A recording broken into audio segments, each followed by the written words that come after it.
വണ്ടിപ്പെരിയാർ പീഡനക്കേസിലെ പെൺകുട്ടിയുടെ പിതാവിനെയും മുത്തച്ഛനെയും ആക്രമിച്ച കേസിൽ പ്രകോപനമുണ്ടാക്കിയത് പ്രതി പാൽരാജ് എന്ന് പോലീസ്. കുട്ടിയുടെ പിതാവിനെ കൊല്ലണമെന്ന ഉദ്ദേശത്തോടെയായിരുന്നു ആക്രമണമെന്ന് എഫ്ഐആറിൽ പറയുന്നു. നെഞ്ചിന്റെ താഴെയും കാലിലും കുത്തി പരിക്കേൽപ്പിച്ചതായും എഫ്ഐആറിലുണ്ട്. വിഷ്ണു സുരേഷ് ചേരുന്നു വിശദാംശങ്ങളുമായി വണ്ടിപ്പെരിയാറിൽ നിന്ന്.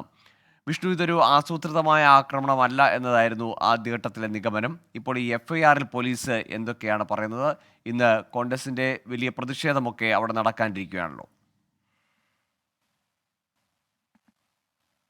ഗോകുൽ, ഇത് ആസൂത്രിതമായ ആക്രമണമെന്ന് ഇപ്പോഴും പോലീസ് പറയുന്നില്ല. കാരണം ഇത് അപ്പോഴുണ്ടായ തർക്കത്തിനെ തുടർന്നുണ്ടായ പ്രകോപനമാണ് ഈ കുത്തിലേക്ക് നയിച്ചത്. പക്ഷേ ആ കുത്തിയത് കൊല്ലണമെന്ന ഉദ്ദേശത്തോടു കൂടി തന്നെയാണ് എന്ന് എഫ്ഐആറിൽ വ്യക്തമാക്കുന്നു. വധശ്രമം ഉൾപ്പെടെയുള്ള വകുപ്പുകളാണ് പാൽരാജിനെതിരെ ചുമത്തിയിട്ടുള്ളത്. അയാൾ ഇന്നലെ രാത്രിയോടുകൂടി തന്നെ റിമാൻഡ് ചെയ്തു എന്നുള്ളതാണ് നിലവിൽ ലഭിക്കുന്ന വിവരം. അതിൽ വ്യക്തത ഇനിയും വരേണ്ടിയിരിക്കുന്നു. എന്തുകൊണ്ടാണ് പോലീസ് ഇത്തരത്തിൽ രാത്രി തന്നെ റിമാൻഡ് ചെയ്ത് അല്ലെങ്കിൽ മാധ്യമങ്ങൾക്ക് മുൻപിൽ അയാളെ കാണിക്കാതിരുന്നതൊരു ചോദ്യമായി അവിടെ നിലനിൽക്കുന്നുണ്ട്. മറ്റൊന്ന്, ഇന്ന് കോൺഗ്രസ് നടത്തുന്ന പ്രതിഷേധമാണ്. ഇന്ന് വൈകിട്ട് 3 മണിക്കാണ് കോൺഗ്രസിന്റെ സ്ത്രീ ജ്വാല വണ്ടിപ്പെരിയാറിൽ നടക്കുന്നത്. സംസ്ഥാനത്ത് സ്ത്രീകൾക്കും കുട്ടികൾക്കും നേരെയുള്ള അതിക്രമങ്ങൾ വർദ്ധിച്ചു വരുന്നു.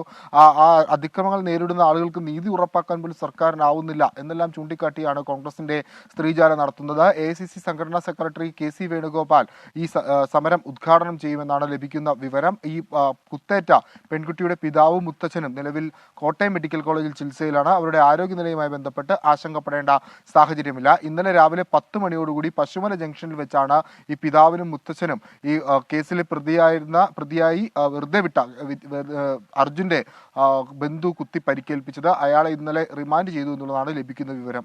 ഗൂഗിൾ. ശരി, വിഷ്ണു സുരേഷാണ് വിവരങ്ങൾ നൽകിയത് ഇടുക്കിയിൽ നിന്ന്. 24 അഞ്ചിന്റെ വജ്രത്തിളക്കം.